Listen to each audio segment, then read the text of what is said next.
민수기 14장 11절에서 19절 다 같이 읽습니다. 여호와께서 모세에게 이르시되 이 백성이 어느 때까지 나를 멸시하겠느냐? 내가 그들 중에 많은 이적을 행하였으나 어느 때까지 나를 믿지 않겠느냐? 내가 전염병으로 그들을 쳐서 멸하고 내게 그들보다 크고 강한 나라를 이루게 하리라. 모세가 여호와께 여짜오되 애굽인 중에서 주의 능력으로 이 백성을 인도하여 내셨거늘 그리하시면 그들이 듣고 이 땅 거주민에게 전하리이다. 주 여호와께서 이 백성 중에 계심을 그들도 들었으니 곧 주 여호와께서 대면하여 보이시며 주의 구름이 그들 위에 섰으며 주께서 낮에는 구름 기둥 가운데에서 밤에는 불기둥 가운데에서 그들 앞에서 행하시는 것이니이다. 이제 주께서 이 백성을 하나같이 죽이시면 주의 명성을 들은 여러 나라가 말하여 이르기를 여호와가 이 백성에게 주기로 맹세한 땅에서 인도할 능력이 없으므로 광야에서 죽였다 하리이다. 이제 구하옵나니 이미 말씀하신 대로 주의 큰 권능을 나타내옵소서. 이르시기를 여호와는 노하기를 더디하시고 인자가 많아 죄악과 허물을 사하시나 형벌받을 자는 결단코 사하지 아니하시고 아버지의 죄악을 자식이 갚아 3, 4대까지 이르게 하리라 하셨나이다. 구하옵나니 주의 인자의 광대하심을 따라 이 백성의 죄악을 사하시되 애굽에서부터 지금까지 이 백성을 사하신 것 같이 사하시옵소서. 아멘. 민수기 14장입니다. 11절에서 19절 말씀. 지난번처럼 또 용서하옵소서라는 말씀의 제목입니다. 요즘 사순절 기간 맞이해서 성경의 기표 읽고 있습니다.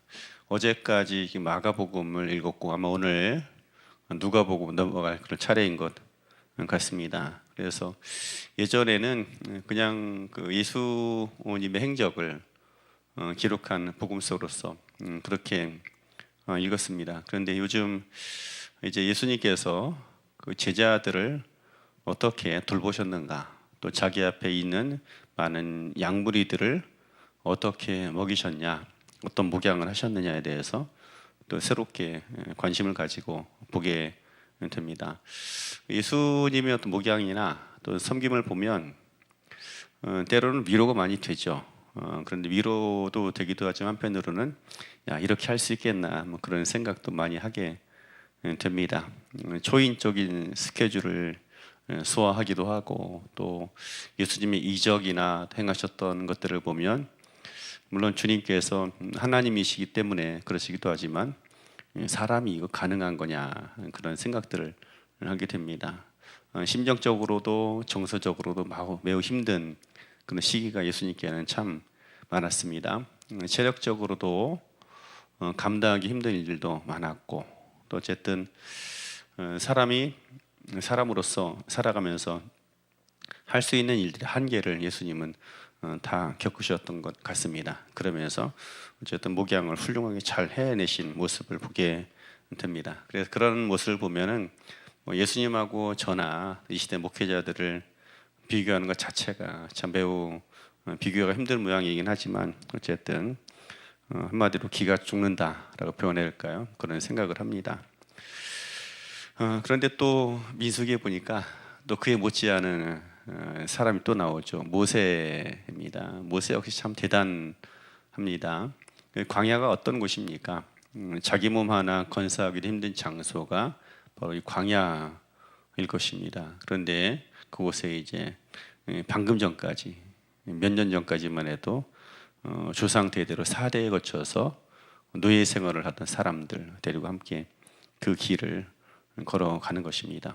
공부도 많이 하고 품위도 있고 젠틀하고 많은 부분에 있어서 훈련된 사람들을 데리고 광야를 가는 것도 정말 이렇게 쉽지 않습니다. 그런데 노예 생활이 몸에 배 있는 그런 사람들을 데리고 광야를 간다. 정말 힘든 그런 일이죠.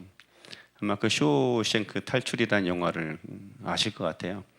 보신 지는 꽤 오래됐을 거라 생각이 되는데 거기 보면 한 일생의 거의 대부분을 감옥에서 보낸 한 나이 많은 죄수가 하나 나옵니다. 나중에 이제 모범수로 가석방이 되어 나옵니다. 그의 생애가 얼마 남지 않은 그 시점에 가석방이 됐죠. 문제는 이 사람 그 안의 생활이 너무나 익숙해져 있는 것입니다. 그래서 사회 적응 프로그램의 일환으로 마트에서 캐셔로 이 이제 늙은 노 죄수, 이제 방면이 됐으니까 죄수는 아니죠. 어쨌든 이 사람이 이제 캐셔로 일을 합니다. 근데 이 사람이 사회생활이 너무나 적응이 힘드는 거예요. 그래서 화장실 갈 때도 물어봅니다. 그 매니저한테 물어봐가지고 화장실 가도 되겠느냐. 그 매니저가 부르죠. 와보라고. 그래서 화장실 가고 싶을 때는 그냥 가면 된다고. 근데 이 사람은 거의 평생을 감옥에서 화장실 가더라도 허락을 받고 가고, 뭘 하나 하더라도 간수의 허락을 받아야 마음이 편했던 것이죠. 그래서 무엇을 하나 하더라도 어쨌든 허락을 받아야 마음이 편한 거야. 그래서 오히려 자유함이 그 사람에게 더 큰 부담이 되고 힘든 겁니다. 그래서 그 전에 그보다 먼저 앞서 가석방 됐던 사람들은 그것을 견디다 못해 다시 감옥으로 들어오는 길을 선택하거나 아니면 스스로 목숨을 끊거나 하는 그런 일들이 반복되곤 했던 것입니다. 그 모습을 보면서 한편으로는 억울한 죄를 뒤집어쓰고 최선을 다해서 죽을 각오로 하면서 탈출하고자 하는 사람도 있는가 하며, 또 아니면 그곳에서의 생활이 오히려 적응이 잘 돼서 다른 이들의 통제와 제재를 받고 살아가는 것이 더 편한 사람이 있고, 하여튼간에 여러모로 생각할 것이 많은 그 명작이었던 것 같습니다. 그래서 이제 시간이 되면 한 번쯤 다시 좀 봐도 괜찮은 그런 영화 같곤 합니다. 그 영화 가운데서 이야기해 주는 것처럼 오랜 시간 동안 감옥에서 다른 사람은 감시 속에 살아갑니다. 시키는 것만 하고 살아가고 무엇 하나 하더라도 누군가의 허락 없이는 하지 않는 그런 삶을 살아가면 그것이 일반 사람들 눈에 보기엔 너무나 불편하지만 그 안에서 그렇게 살았던 사람들은 너무나 편안한 것이죠. 자유를 주더라도 그것을 잘 누리지 못하는 것, 그것이 노예의 삶, 어떻게 보면 죄인들의 삶일 것입니다. 그 모습은 사실 인간들의 모습을 그대로 보여주고 있기도 합니다. 우리는 아주 오랜 기간 동안 어떻게 살았느냐? 사탄의 지배 가운데 살았죠. 죄의 종 아래 죄에 팔려서 죄가 시키는 대로 그렇게 살아왔습니다. 여전히 예수님을 믿지만 예수님 믿음에도 불구하고 오히려 과거의 삶이 더 편안한 그런 삶일 수 있는 것이죠. 그래서 주님을 따르기도 하지만 한편으로는 불현듯 불쑥불쑥 옛날의 모습, 옛날 습관이 나올 수밖에 없는 것, 그것이 인간의 삶이다라는 것입니다. 특별히 그 과거 옛 성품이 가장 두드러지게 수시로 잘 남김없이 여과 없이 나오도록 하는 장소가 어디냐? 바로 이제 광야입니다. 광야는 엊그저께 빨주노초 하나 잠깐 이야기했는데 광야는 색깔이 선명합니다. 어느 나라, 우리나라 그 지구상 어느 나라 잠비아였던 것 같은데 거기서는 무지개를 세 가지 색깔로만 이야기합니다. 빨강, 노랑, 파랑. 중간에 섞여 있는 색깔은 그리지 않아요. 세 가지 색깔로 표현합니다. 삼원색으로. 틀리지 않죠. 왜냐하면 그 중간 색깔은 사실 채도가 짙어지느냐 흐려지느냐 그 차이인 것이지 원래 빛은 삼원색이니까 틀리지 않습니다. 그런데 광야는 바로 그런 곳입니다. 색깔이 선명합니다. 사람들이 숨길래야 숨길 수 없는 인간의 본성과 연약함이 날 것 그대로 드러나는 장소가 바로 광야입니다. 또 근데 한편으로 재미있는 것은 우리가 하나님을 생각하면 구약의 하나님은 약간 무섭다 그렇게 생각이 되는 경우들이 많습니다. 왜 그런가 하면 광야의 하나님에 대해서 많이 이야기를 하고 있기 때문입니다. 사람들도 자신들의 본성을 있는 그대로 다 드러냈는가 하면 그들을 데리고 이끌고 가는 하나님도 보면 화를 정말 많이 내셨던 것 같아요. 그래서 모세에게 그런 말씀 자주 하시거든요. 야, 리셋하자, 리셋. 그래서 다 없애고 모세 너하고 따로 단둘이 새롭게 시작하자. 그런 말씀을 간간히 하십니다. 그래서 하나님도 정말 답답했구나. 또 인간들 정말 대단하다. 근데 여러모로 광야는 그런 곳이구나 하는 그 생각들을 하게 됩니다. 오늘도 이제 그런 상황입니다. 하나님이 뭐라고 말씀하시는가 하면 내가 애굽에서부터 지금까지 얼마나 큰 능력으로 이끌어 왔느냐. 그런데 또 이 백성이 나를 거역해서 다시 애굽으로 돌아가자고 한다. 도저히 참을 수 없다. 그런 얘기를 합니다. 하나님과 모세의 관계도 재밌는 게 모세가 못 참겠다 하면 하나님이 얘야 그 참으렴 하십니다. 하나님 내가 못 참겠다 하면 모세가 또 하나님 제 목숨을 담보로 용서해 주세요. 이게 하나님과 모세의 티키타카라고 하죠. 티격태격하는 그런 모습들이 있습니다. 그래서 어떻게 보면 좀 재미있다 뭐 그런 생각을 많이 하곤 합니다. 광야는 그런 장소입니다. 하나님도 말하자면 인내심의 한계가 금방 드러나는 것처럼 사람을 대할 수밖에 없는 장소, 또 인간도 어느덧 자기 본성을 있는 그대로 다 드러낼 수밖에 없는 그런 장소. 모세라고 해도 역시 다를 바가 없습니다. 광야는 바로 그런 것입니다. 놀라운 것은 그런 광야가 정말 사람을 사람답게 만듭니다.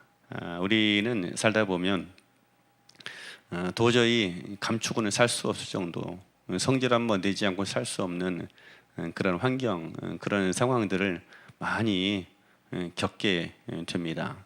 이스라엘 백성들이 광야를 걸었던 것과 똑같은 그런 상황들이 우리에게 찾아올 수 있다라는 거죠. 그래서 하나님께 소원했다가 또 그분께 감사했다가 또 소원했다가 감사했다가 이것은 어찌 보면 오랜 세월 동안 사탄의 종노래 됐던 사람들에게 있어서 당연한 그런 모습일 것입니다. 하나님께서 그럼 왜 그런 광야로 사람들을 데리고 가실까요? 그런 과정이 사람을 온전하게 만들기 때문입니다. 참다운 믿음에 이르는 것은 어떻게 해야 참다운 믿음에 이르는가 하면 깊은 회의, 배신, 또 아니면 신뢰, 불평, 또 배신, 신뢰, 의심, 위로, 사랑. 하여튼 그런 수많은 과정들을 겪을 때 사람이 정말 온전해지기 때문입니다. 의심을 끝까지 해본 사람, 최악의 순간까지 가본 사람, 그 모든 것들을 경험해 본 사람, 극한의 상황까지 자신을 노출시키고 테스트해 본 사람만이 믿을 만한 사람이 되는 것입니다. 한 번도 테스트를 겪어보지 않은 사람은 가장 믿지 못할 사람이죠. 그래서 하나님께서는 광야에 그 거친 광야에 하나님도 그들을 거칠게 대하시기도 했고 한편으로는 자상하게 대하기도 했고 한편으로는 계속 무한하게 참기도 하고 어떤 때는 뭐 그까진 일로 그렇게 진노하실까 다시 리셋하실까 할 정도로 화를 내기도 하십니다. 또 그 모세는 그 과정 속에서 양쪽에서 죽을 지경이죠. 이랬다 저랬다. 한편으로는 모세도 자살 충동을 느껴가지고 제발 저 좀 이제 그만 죽여주세요 할 정도로 그런 상황까지 가게 됩니다. 모두가 다 취하기 극단의 상황을 오가는 그런 일들이 계속 광야는 반복이 되었던 것입니다. 그런 것이 바로 사람을 참다운 사람으로 만드는 연단의 과정인 것입니다. 우리 삶이 요동할 때가 있습니다. 냉탕과 온탕 오고 갈 때도 있고 좋아할 때도 있고 슬플 때도 있고 그것이 하루 안에 여러 번 롤러코스터 타는 것처럼 수십 번 왕복할 수도 있습니다. 근데 그것은 특별한 것이 아니라 그것이 삶입니다. 하나님은 그 과정을 통해서 우리를 참다운 사람, 믿을 만한 사람으로 가나안 땅에 합당한 사람으로 만들어 가는 것입니다. 우리나라에서 이제 새로운 비행 전투기를 만들었다. 전 세계에서 이제 전투기를 자체적으로 만드는 나라는 10손가락 안으로 꼽죠. 그래서 이제 전투기를 만드는 그런 강국이 되었다. 그런 이야기들을 합니다. 요즘 이제 그 방사청에서 바쁩니다. 왜 그런가 하면 전투기를 만들고 나서 극한의 테스트들을 해야 되기 때문이에요. 뭐 영하 40도 이하까지 내려가는 온도에 노출하기도 하고, 영상 50도 이상 되는 곳은 노출하기도 하고, 충격 시험을 때 수많은 테스트들을 진행을 합니다. 극한의 테스트들을 진행을 하죠. 그래서 실제로 전투 시에는 전혀 나타나지 않을 정도의 그런 회피 기동이나 수많은 테스트들을 합니다. 그래서 그런 극한의 테스트들을 다 겪고 나서야 이제 국가의 안전을 지킬 수 있는 그런 전투 무기가 될 수 있는 거예요. 잘 만들어 놔가지고 한 번도 테스트하지 않고 한 번도 혹한의 시험을 거치지 않은 무기를 가지고 국민의 생명을 보호할 수 없는 것이죠. 하나님 나라를 지켜가고 세워가는 것도 동일한 것입니다. 하나님의 사람들은 어떻게 만들어지느냐? 숱한 테스트의 과정과 광야를 지나는 그 거친 일들을 지나고 나서야 진짜 사람이 되는 것입니다. 그래서 우리의 삶에 모든 일들이 다 하나님께서 주시는 일들은 아닙니다. 사실 대부분의 많은 고난은 하나님께로부터 온다라기보다는 사탄의 통치와 지배 가운데서 나타나는 그런 일들이죠. 사탄의 지배의 흔적, 사탄의 통치의 흔적, 사람의 타락의 흔적으로 나타나는 일들이 거의 대부분입니다. 그 가운데 간간히 하나님께서 의도적으로 주시는 그런 시험의 과정이 간혹 있는 것이죠. 중요한 것은 하나님은 그 모든 환경을 사용하십니다. 모든 것들을 사용하시고 이용하신다라는 것이죠. 우리가 그것을 믿고 확신해야 합니다. 우리 삶 속에 이런저런 잘 되는 일도 있고 막히는 일도 있고 또 잘 되는 일도 있고 때로 범죄하기도 하고 때로 또 용서받기도 하고 숱한 신앙의 롤러코스터가 있습니다. 그러나 그런 과정이 바로 우리를 온전한 하나님의 사람으로 만들어가는 그런 순간과 과정이 되는 것입니다. 재미있게도 우리들이 또 그런 과정을 통해서 하나님의 사람이 되어가고 정말 실력 있고 능력 있는 하나님의 사람이 되기 위해서 필요한 존재가 있죠. 모세 같은 사람들입니다. 모세가 또 그렇게 얘기합니다. 하나님 용서해 주십시오. 오늘 이제 우리가 본문 일부분만을 제가 취해서 말씀드리면 지난번처럼 용서하신 것처럼 그들이 또 범죄했지만 하나님 또 용서해 주세요. 그런 간구, 부르짖음이 그들을 온전한 사람으로 만들어갈 수 있도록 하였던 것입니다. 저도 인간이고 이 세상 모든 사람들은 목회자들 모든 사람 다 인간입니다. 그래서 아마 모세처럼 하기는 쉽지 않을 거예요. 오죽하면 모세 같은 사람은 딱 한 명밖에 없다. 하나님 그렇게 말씀하시겠습니까? 저도 모세 같은 모양을 할 그런 자신은 별로 없습니다. 그만한 능력도 없고 광야를 그렇게 지나갈 만한 체력도 되지 않고 여러모로 하여튼간에 모세 앞에 서면 기가 죽는 사람입니다. 그런데 우리의 또 신실한 목양자는 따로 있지 않습니까? 예수 그리스도 주님께서는 지금도 그 하나님 우편에 앉아서 기도하시는 중보자이십니다. 예수님 오늘도 우리를 기도하십니다. 또 용서해 주시고 지난번처럼 또 용서해 주시고 또 품어주시고 또 새롭게 해 주십시오.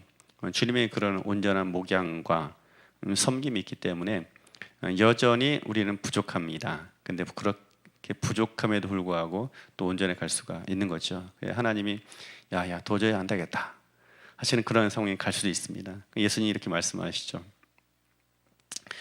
모세는 자기 목숨을 걸고 이야기해서 하나님 한 번도 그의 목숨을 취하지 않았지만 저는 이미 제가 그들을 위해 저들을 위해 죽지 않았습니까?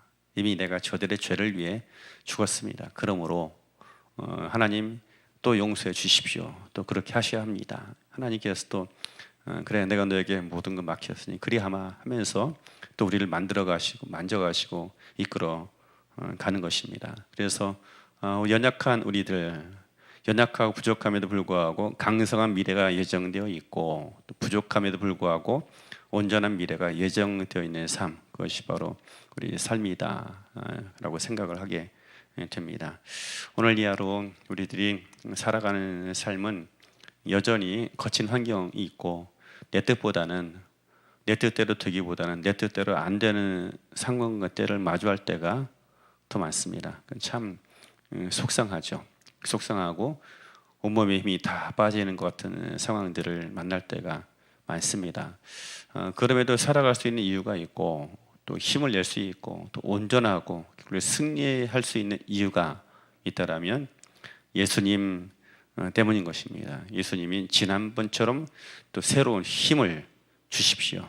지난번처럼 또 용서하시고 지난번처럼 더 온전케 하옵소서 하는 그 인도하심과 목양이 있기 때문인 것입니다. 오늘 이 하루 우리의 믿음을 믿고 우리의 능력을 믿기보다 예수님의 중보를 믿어야 합니다. 나의 능력보다 예수님의 능력을 믿고 살아가게 될 때 우리의 본성이 다 드러날 수밖에 없는 그 척박한 환경, 그 척박하고 무서운 환경 속에서도 생존을 뛰어넘어서 위대한 하나님 부흥과 돌파를 이루는 그 삶을 살아가게 될 것입니다. 오늘 하루 그런 날이 되고 그 주와 함께 더불어 새롭게 힘을 내어 살아가는 축복의 하루가 되기를 주의 이름으로 축원합니다.